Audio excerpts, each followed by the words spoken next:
আশ্ৰয় লোৱা নাই, কোনো বেয়া কথা কৈ আমি আগবাঢ়িব বিচৰা নাই।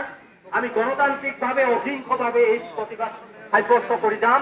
তৰুণ গগৈ আমি তেওঁলৈ আমাৰ সকিয়নি, দিল্লীৰ শ্ৰুতিলিপি লৈ বেছি কথা শুনি থাকিলে তেওঁৰ খিলঞ্জীয়া মানুহখিনিৰ অৱস্থা বেয়া হৈ যাব।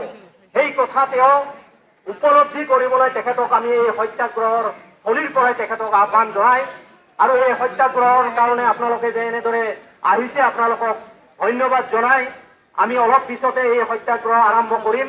অতি সুশৃংখলাবদ্ধভাৱে শান্তিপূৰ্ণভাৱে এই কাৰ্যসূচী আগবঢ়াই লৈ যাবলৈ মই আপোনালোক সকলোকে অনুৰোধ জনাই মোৰ ক'বলগীয়াখিনি ইয়াতে সামৰিছো আৰু মোৰ লগে লগে আপোনালোকক শ্লোগান এটা দিবলৈ মই অনুৰোধ জনাইছো। নো victim, stop victim, stop victim, thank you.